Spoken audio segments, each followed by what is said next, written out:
Program Director. Thank you for this opportunity. I thought my job would be very easy, as in the closing stages, but first and foremost, on behalf of the Minister of Transport, IMO, SG, Board of Directors that are here, non-executive, CEOs of the industries, particularly CEOs of SAMSA and MKI, which are my organizations as well. So charity begins at home. Can you give a round of applause for those people? I've also thanked other organizations, Vincent Nambi, AMSOL, Port Regulator, EMC, SASOA, and all other dignitaries that are here. But in the discussions that happened today in my closing remarks, I was very touched by the stories that the ladies presented here. The reason I was touched is that I'm a seafarer myself, and what touched me the most is that the stories that they're relating, it's the stories that happened to me as a sailor 20 years ago. Now, for me, it's a warning trend to say in 2022, we still hear the same stories that they've told.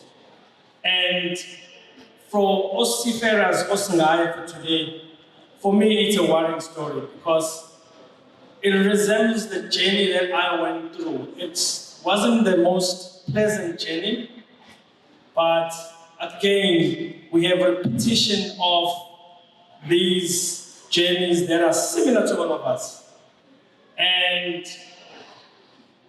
when I was sitting down there, I said, how do we alter course in the right direction for the next generation of seafarers? And if I have to just touch on my story a little bit, you know, when I got to the industry, I was studying at DUT, was Natal Tech at the time. On my very first day, when I entered the classroom, there was a lecturer who was called Captain Parkinson. He had a long beard, and he was a very funny guy. I'm sure you remember Parkinson. And what transpired on that day, although years later we got along with Paki and some of the lecturers, but what transpired on that day, and I just want to tell it as part of the history. There was 10 of us, black students that were studying maritime studies. And there was another 70-odd white Indians and so forth. And Captain Parkinson said to us, 1 in 4 passes this course. And he says, chaps, start counting yourself. And we started counting ourselves. 1, 2, 3, 4, pass, stand up. 1, 2, 3, 4, pass, stand up. And all the guys that stood up, they were told, chaps, you're going to pass. And when it came to minority of us, he said, chaps, stop there. And he said, chaps, you black folks, I'm not sure why you're here. And he said to us, you have a choice. You can do mechanical engineering, you can do electrical engineering, but in my career, that's what he said, he's never seen a black officer in his entire career. And it was a shock. But again, it's a story, it's my story, and the rest is history. Because what happened there day one, and I think for me it's a lesson to say, if all's against you, you work 10 times as hard. You push 10 times as hard. What's said to us, the minority says, here we are fighting an ebbing tide. So we need to fight 10 times more than what we're supposed to do. And this is exactly what happened. Day one, we knew that we're not going to get 57. We have to get 97 so that we can lower you down to at least 77. And that's a lesson that as youngsters, as future seafarers and current seafarers that you face. You know, in my story as well, I'm glad Skumbuzo Masam is here. Skumbuzo, when I joined my first ship, it was a bitumen tanker, Unicorn, and Skumbuzo was a senior cadet. And when we joined, the chief mate said to us, "Cadets, you worse than shit in the toilet." Day one. And he said to us, whatever you've learned at school, and I had a nice file from DET with all the navigation, all the great circle. He says, "Chaps, where are your files?" And we showed them the files. He took them, he threw it into the ocean. He says, "Here, all the shit, all the, whatever you learned at tech does not apply here. Here you are starting on a fresh page." And for me, that was a shock. And for me, that meant a change of mindset. And it's a mindset we need to learn. And what taught me, he said to us, "You're going to learn from ABs, which are able seamen." And I said to myself, I'm coming from DUT, I've got all these studies. What is there to learn from an AB? It was a shock. The most experience that you get as a seafarer is those people you look down upon. And that's where you learn. And all my seafaring, I've learned quite a lot from those ABs. And again, I've learned a lot from other crews where they've been at sea for 20 years and they've got a lot of experience. And for those who are going to sea and those seafarers, some of the challenges that happen at sea, I'm glad some of the speakers alluded to, is discrimination. And you spoke about women discrimination. Sometimes you're discriminated by other men in the process. And you have to fight and fight and fight to make your mark. But once you fight and make your mark, then everyone accepts you. Then you become the darling. You just have to prove that point. And the problem is that you persevere, and you become what they call the boys' club. Once you become the boys' club, then every sailing becomes smooth sailing. And I think that's what you should learn. You come there, you've got your own attitude, and sometimes it's not that people hate you. It's just the culture of the sea. They make things look difficult. And, I used to think navigation is such a complicated exercise because I think one of the experiences I went to Singapore Straits.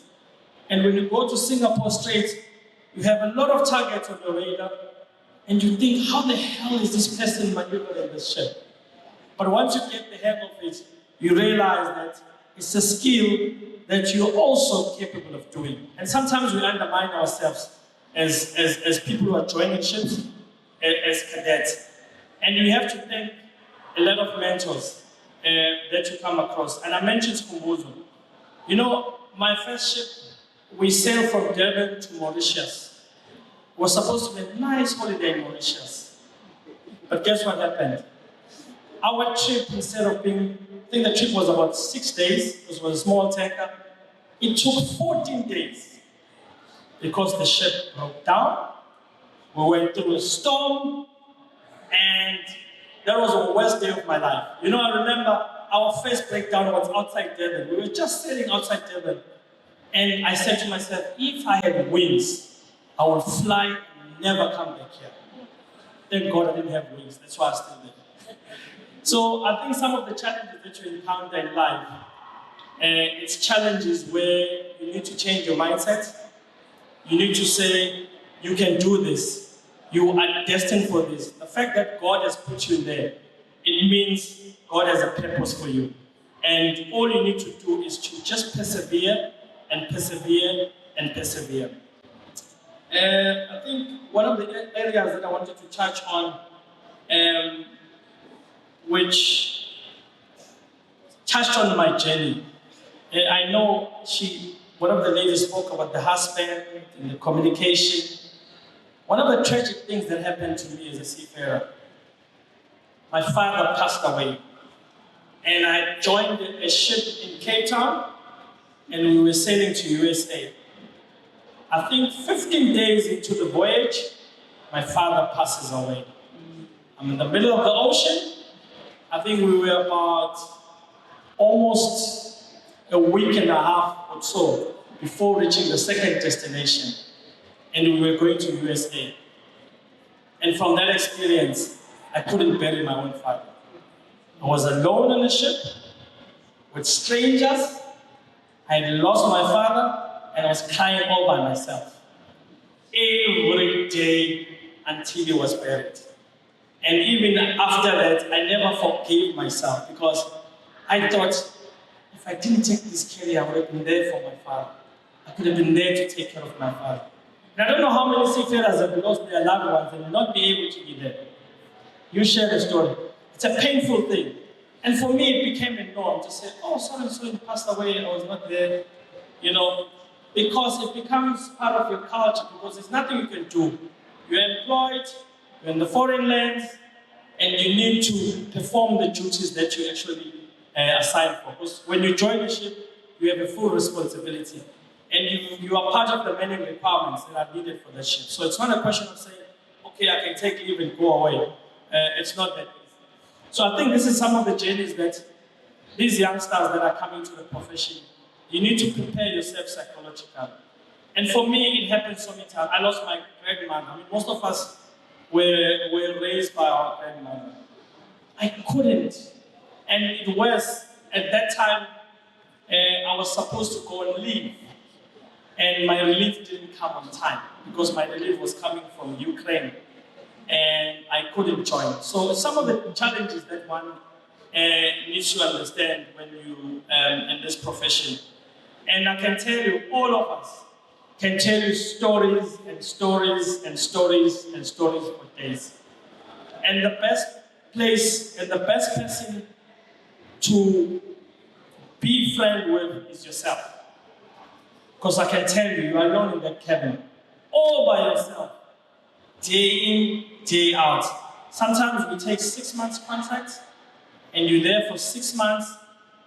Like they said, foreign nationals. I mean, I joined the ship in Singapore, and when I joined the ship, I was the first African to join a VLCC of that company. It was a crude carrier company. And people used to come to me and touch my hair because I had old hair and thought I was Filipino. I said, hey, Kibana? I said, I'm not Filipino. They couldn't understand how have we broken the barriers of an African child having to man a ship in Singapore as an officer. So it was those groundbreaking things. And I think this is what I'm trying to encourage to say, as a youngster, as a seafarer, it's possible to break every barrier. And I say every barrier in life. All you have to do is just focus, and persevere. In my closing remarks, I just want to touch on some of the words that I will encourage some of the youngsters. You know, some of the mistakes that we do as seafarers, we take certain things for granted. And one of them, most of us don't study, but we assume to be in high positions. And what happens is that when people who are not seafarers like us get into high positions, we get disgruntled. We thought, we should be there. We know better. We've seen the world. And sometimes, colleagues, it's not the case. There are merits that have been set by society, and sometimes, unfortunately, as much as you could have 20 years and 10 years of sailing, there's certain things within the society that you can't perform. You know, the other day I met a captain that I wanted to do business with, and he told me one of the most painful things he had to enjoy in life is that after 20 years at sea, when he came back with COC, it was equated to matric +1. And that's a sad reality. And this is a qualification that's recognized worldwide. And he couldn't understand because at sea, he's the captain, but when he comes ashore, he can't even be a senior manager. And there's some of the realities that we need. That's what I'm saying. Seafarers, study, study, study. And also, one of the things that I want to just touch on from the seafarers, and that's something we don't think about as seafarers. Life is not about seafaring alone.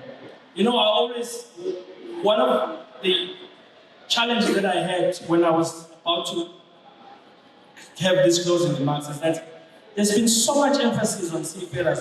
What about the shore-based employees or shore-based students?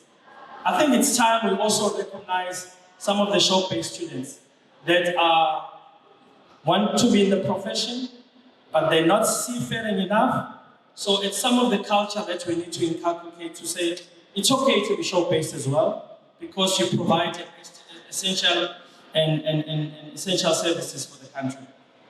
In closing, colleagues, I just want to say, as seafarers, it's possible. It's possible as seafarers. Let's not underestimate ourselves. We can do more. We can get into business. We can be employers of choice as well. So I encourage all seafarers to look beyond the horizon and see if you can make and better your life after seafaring. Thank you.